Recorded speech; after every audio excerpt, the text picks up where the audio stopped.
दो तरह के कंपैरिजन करने होते हैं, इंटर एंड इंट्रा। कैसे बदलेगा ये, किस कैरेक्टरिस्टिक्स की पूछ रहा है, इस बेसिस पे क्या हमें सेम फॉर्मेट्स बनाए हैं, सेम अकाउंटिंग प्रैक्टिस फॉलो की है, क्या लिख दोगे तुम, कंपेरेबिलिटी। क्या लिख दोगे, last understandability. Accounting information easily, जो अकाउंटिंग इंफॉर्मेशन इस तरह से प्रेजेंट होनी चाहिए कि इजी कन्वे करे जो इंफॉर्मेशन देनी चाहती है easily to its users, to its. समझ आना, जब ऐसे वर्ड लिखोगे अकाउंटिंग इंफॉर्मेशन ऐसी होनी चाहिए कि इजीली कन्वे कर रही है information to its user, which characteristics denote, answer is understandability. Answer is जो आएगा क्वेश्चन गारंटी है, मिनिमम 1 मार्क का, अगर आपकी किस्मत अच्छी हो 4 नंबर का। RRCU, रिलेवेंस, लायबिलिटी, कंपैरेटिबिलिटी एंड, आगे चलते हो। जो अगला है एडवांटेज। बच्चों ये चैप्टर सैटरडे को खत्म हो जाएगा, ट्यूसडे से नया चैप्टर शुरू होगा, चैप्टर 3। फिर चैप्टर 3 कराने के बाद पहले 5 चैप्टर खत्म, सबका यूटीआई कोर्स खत्म। ठीक है, मुझे उम्मीद है पहले 5 चैप्टर से ज्यादा यूटी में नहीं आ रहे होंगे। करा दिए फिर तुम्हें, ये पहले ही चल रहा है।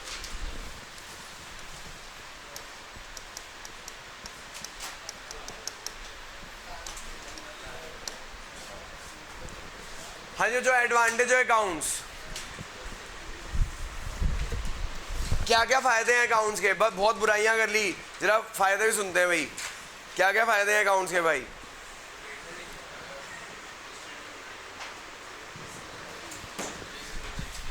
पहला, it replaces memory, it replaces,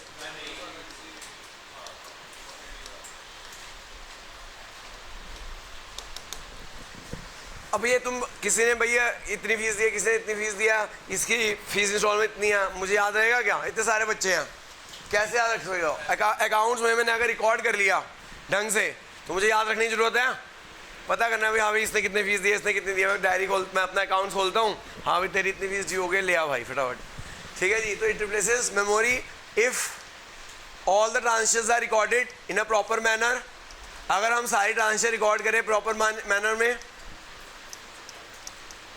अगर सारी ट्रांजेक्शन रिकॉर्ड करें in a proper manner, proper and systematic manner, no need to memorize, तो हमें कोई याद रखने की जरूरत, रिमेंबर कि याद रखने की जरूरत नहीं है।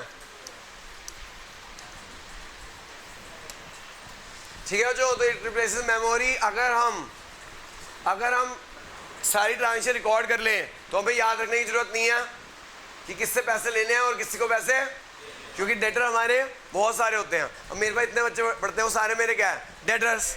हमें एक एक बंदे का याद थोड़ी रखूंगा इसने कितनी फीस दी, इसने कितनी फीस दी। अगर मैं अकाउंट में रिकॉर्ड कर लूंगा तो मुझे याद रखने की जरूरत। आगे, evidence in court, evidence in court. जो अगर आपने proper procedure, rules and procedure follow किए हैं ट्रांजेक्शन रिकॉर्ड करने में, बिल काटा, जीएसटी गवर्नमेंट को पे कर दिया, तो ये एविडेंस माना जाता है कोर्ट में। क्या माना जाता है? ठीक है जी, जैसे मैंने आपको बताया, अगर मान लो आपने, सुनो भाई, मैंने मान लो भाई जैसे आपने कोई चीज़ उधार में बेची, हमने उसका पूरा बिल काटा, साथ में जीएसटी उसके अंदर मेंशन किया और जीएसटी गवर्नमेंट को जमा करा दिया, तो एक पक्का सबूत है कि हमने इसको गुड बेचे हैं।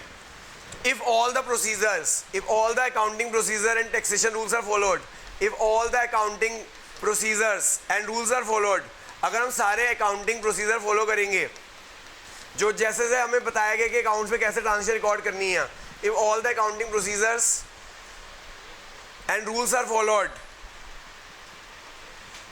and then accounts are prepared,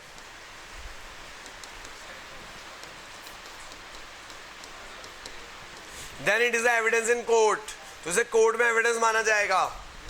then it is the evidence in court, ये सबूत माना जाएगा। जैसे मैंने आपको बताया कि भैया फॉर एग्जांपल एक मेरा डेटर है, वो पैसे हमने उसको उधार में गुड बेचे थे, एक दुकानदार है उसने उधार में गुड बेचे थे, पूरा बिल काटा, उसमें जीएसटी लगाया, गवर्नमेंट को जीएसटी पे कर दिया, एविडेंस साथ में लगा दिया ट्रांजेक्शन के, और फिर हमने उसको डेटर बनाया अपनी बुक्स के अंदर, तो कोर्ट भी हमारे अकाउंट्स मानेगा, कोर्ट भी हमारे अकाउंट्स, और उसको ऑर्डर देगा भाई तुमने से उधार में कुछ खरीदे थे, पैसे क्यों नहीं दे रहे, नहीं दे रहे तो जेल जाओ। तो इसे एविडेंस इन कोर्ट माना जाता है, इसे evidence in,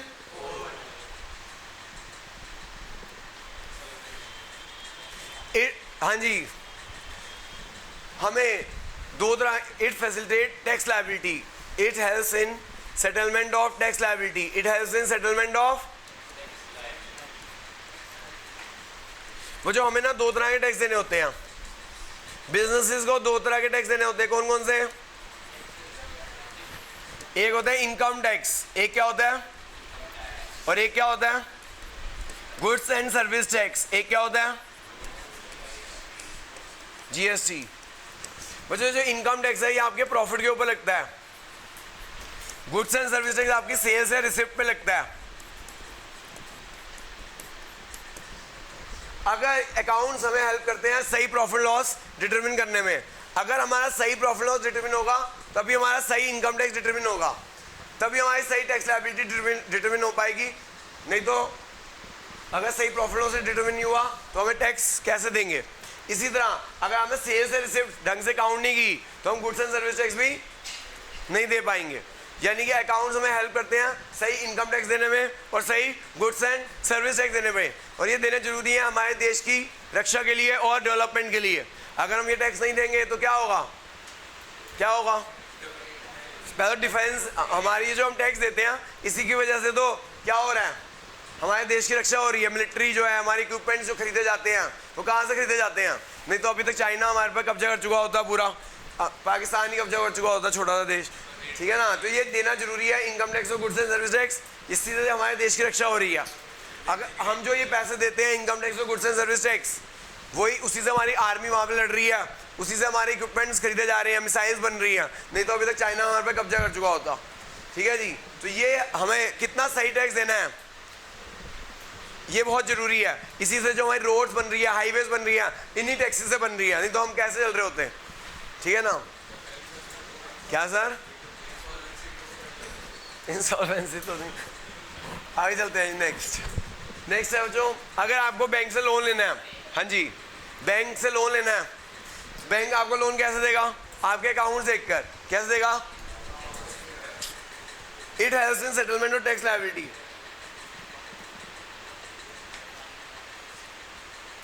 it helps in settlement of tax liability, it helps in settlement of tax liability,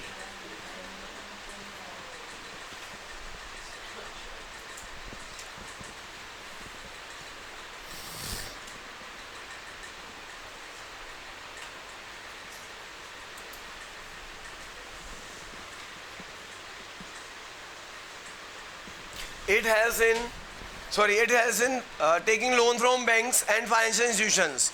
It helps in taking loans from banks and financial institutions. अगर आपको बैंक से लोन लेना है या फाइनेंशियल इंस्टीट्यूशन से लोन लेना है तो भी आपको बैंक आपसे क्या मांगेगा? 3 साल के प्रॉफिट लॉस मांगता है और 3 साल के बैलेंस शीट मांगता है। यानी कि और प्रॉफिट लॉस और बैलेंस शीट बिना अकाउंट्स के नहीं बन सकती। यानी अगर आपको बैंक से लोन भी लेना है, जैसे मैंने ले रखा है बैंक से लोन, एक बच्चा पूछा था कल कितना ले रखा है सर आपने? 30 लाख लिया था, 30 में से 20 चुका दिया, अभी 10 लाख बचा है, अब मैं नहीं चुका रहा। क्यों नहीं चुका रहा? धीरे धीरे EMI पे करो। पहले तो मैं सोचता है बर्डन है, पे कर दो, अब मैं नहीं पे कर रहा। पे करने में फ़ायदा नहीं है, बताऊँगा क्यों। तो मैं पहले ये तो सुन ले, बैंक हमें लोन, मेरे को कैसे लोन मिला? जब बैंक लोन देता है ना, घर के लिए लोन लिया था, ठीक है, घर लेने के लिए, तो बैंक ने मेरे को क्या क्या मांगा था? 3 साल के प्रॉफिट लॉस और 3 साल की बैलेंस शीट। उसके बाद क्या नहीं मांगा था? कोलेट्रल, हाँ कोलेट्रल में घर भी पड़ा हुआ, घर के कागज। तो जो मैंने 30 लाख का लोन लिया था, एक तो 3 साल की प्रॉफिट लॉस बैलेंस शीट देखी कि मैं पे कर पाऊंगा नहीं कर पाऊंगा। उसके यहाँ पे भी आया था देखने कि भाई बच्चे हैं या नहीं है, खाली इंस्टीट्यूट तो नहीं है। तो वो फाइनेंशियल कैपेबिलिटी भी देखते हैं कि तुम्हारा बिजनेस चल भी रहा है या नहीं चल रहा। तो फिजिकली वो सर्वे भी करने आया था, देखने आया था कि बच्चे हैं यहाँ पे कि नहीं है, हैं? हाँ, तो ये वो भी देखने आया था। उसके बाद कोलेट्रल के रूप में घर भी के कागज गिरवी पड़े हुए, साइन कराए थे उन्हें 200। मैंने कितने साइन करा रहे हो भाई, ये तो इतना पढ़ेंगे कैसे करें? आप रीपे करते रहे ना, कोई दिक्कत नहीं। अगर रीपे नहीं करोगे सब कुछ बिकवा देंगे आपका, ठीक है। तो इस डर में मैंने फटाफट लोन पे कर दिया कि बिकवाना थे। बाद में मुझे समझ आई कि लोन रीपे करने में कोई फ़ायदा नहीं है। क्यों? बताता हूँ मैं क्यों है। क्योंकि ना सबसे होम लोन सबसे सस्ता लोन होता है। होम लोन सबसे सस्ता लोन होता है, उस पर रेट ऑफ इंटरेस्ट होता है जी 9.3%। मैंने कहा बाद में समझ आई कि यार कोई फ़ायदा नहीं है रीपे करने का। मैंने क्या करना शुरू किया, मैं सिर्फ अब जितने EMI होती है ना वही पे करता हूँ, बाकी क्या करता हूँ, बाकी जो पैसे बचते हैं ना उसको म्यूचुअल फंड वगैरह में लगा देता हूँ। वो म्यूचुअल फंड में लगाने से क्या फ़ायदा होता है, म्यूचुअल फंड का रिटर्न होता है 25 से 30%। समझ आई बात तुम्हें कि भैया मैंने लोन ले रखा है 9.3 पे, इसको इन्वेस्ट कर दिया शेयर मार्केट में, वहाँ से कितना रिटर्न मिल जाता है 25 से, तो फ़ायदा है ना, सेविंग हो रही है कितनी, दूसरों के पैसे से अर्न कर रहे हैं हम कितना, मिनिमम 15%। ठीक है जी, इसलिए लोन दे रीपे करने का कोई फ़ायदा नहीं, आराम से लंबा चलाओ और उसको कहीं और री इन्वेस्ट करो अगर पैसा सरप्लस हो जाए तो। ठीक है, आगे चलते हैं। तो भैया अगर आपको बैंक से लोन लेना है या फाइनेंशियल इंस्टीट्यूशन लोन लेना है, वो आपकी 3 साल की प्रॉफिट लॉस बैलेंस शीट मांगेगा, यानी आपको अकाउंट्स हेल्प करते हैं किस चीज़ में, बैंक से लोन लेने में। बैंक से बिना अकाउंट्स के आपको अगर सही प्रॉफिट लॉस नहीं बना रखा, सही बैलेंस शीट नहीं बना रखी, तो आपको लोन नहीं मिलने वाला। नेक्स्ट, हाँ जी देखना भाई और कौन से एडवांटेजेस हैं। कंपैरेटिव स्टडी पॉसिबल, हाँ जी, क्या हमें पता लगाना हो कि 2 बिजनेस में से कौन सा बिजनेस अच्छा है। Comparative study possible,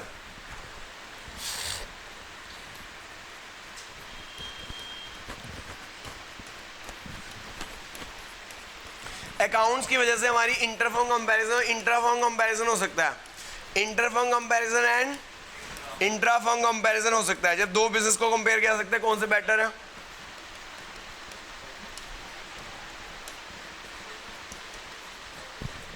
comparative study possible, अगर आपको 2 बिजनेस को कंपेयर करना हो तभी कंपेयर कर पाऊंगा जब आपने सही तरह से अकाउंट बना रखे हैं। अगर आपने सही तरह से अकाउंट्स नहीं बना रखे तो आपके अकाउंट कंपेरेबल।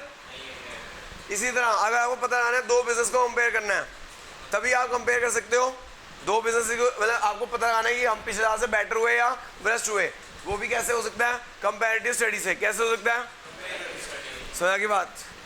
और कुछ रह गया भाई पॉइंट, एक मिनट। एक है assistance to management, assistance to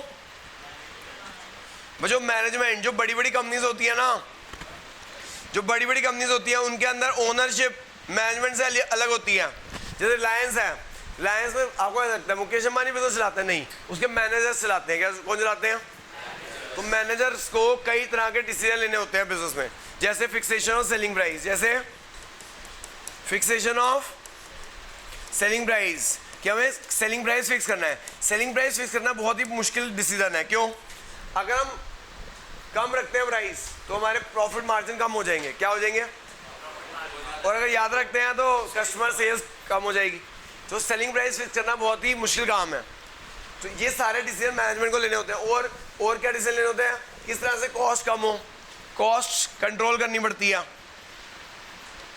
cost control करनी होती है। क्या करनी होती है, ये सारे डिसीजन कैसे लिए जाएंगे, असिस्टेंस टू मैनेजमेंट ये डिसीजन लेती है। यानी मोरल स्टोरी मैनेजमेंट को लेनी होती है डिसीजन मेकिंग। क्या लेनी होती है, मैनेजमेंट को डिसीजन मेकिंग लेनी होती है। अकाउंट्स इन्हें हेल्प करता है ये डिसीजन लेने में, अकाउंट की इंफॉर्मेशन इन्हें हेल्प करती है डिसीजन लेने में।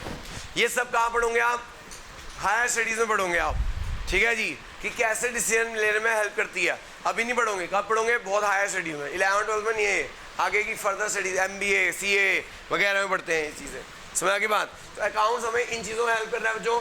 तो 5-6 मैंने बताइए, 6 याद कर लो।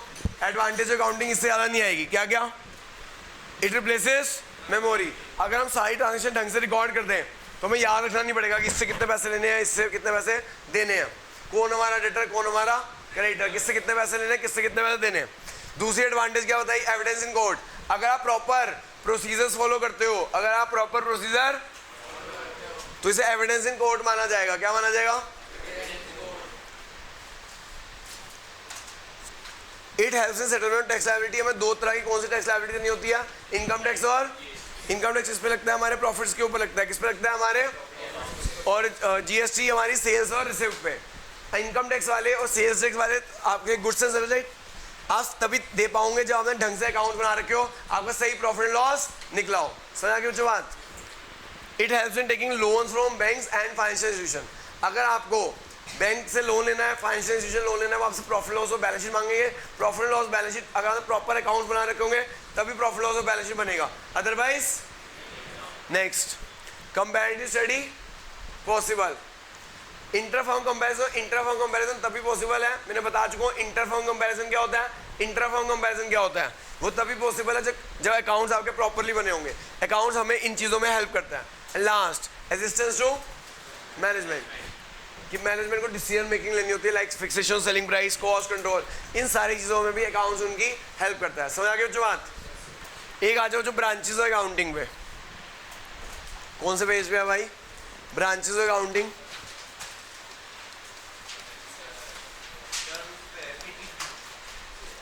Page number 83।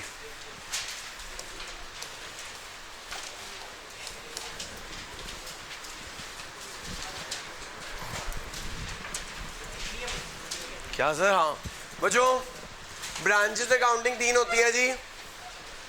एक होती है फाइनेंशियल अकाउंटिंग, एक होती है फाइनेंशियल अकाउंटिंग, एक क्या होती है कॉस्ट अकाउंटिंग, और एक क्या होती है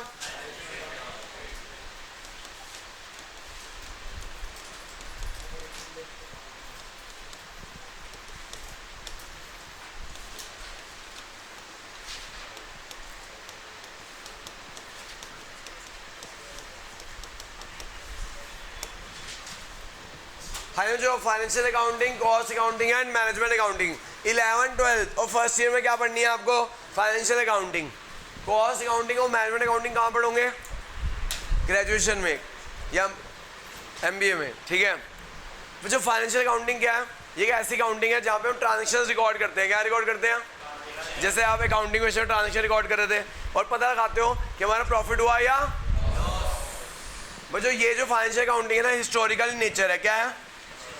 कि जो घटना घट चुकी है, जो घटना वो चीज़ रिकॉर्ड करती है। मैंने अपने एम्प्लॉय को सैलरी दे दी, ये रिकॉर्ड होगा। मैंने परचेज कर ली, ये रिकॉर्ड होगा। तो जी हाँ, फाइनेंशियल अकाउंटिंग क्या करती है?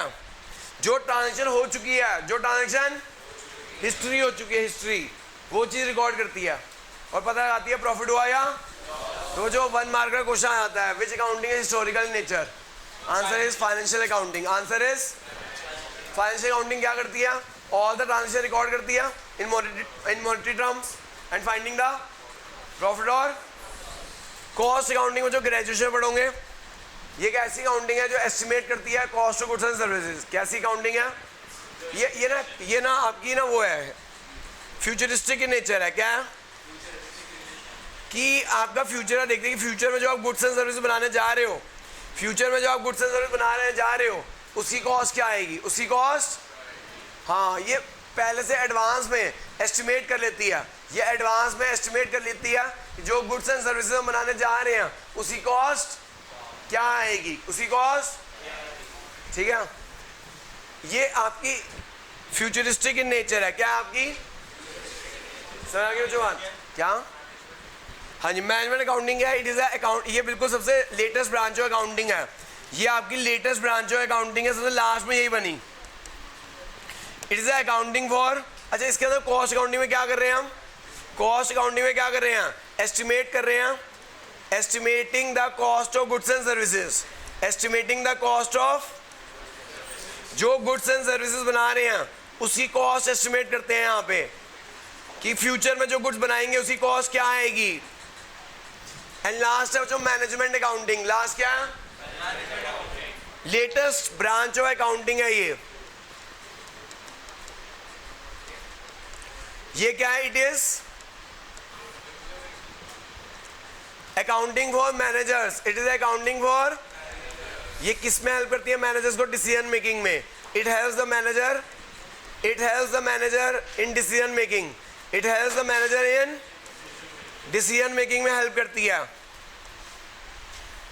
इन डिसीजन मेकिंग, क्योंकि वे कैसे डिसीजन लेने हैं उसके अंदर हेल्प करती है। Like fixation, selling price, like fixation, selling price, cost control, fixation, selling price. Budget बनाने में हमें बजट बनाने होता है कि कहाँ से कैश आएगा, कहाँ से कैश जाएगा बिजनेस में।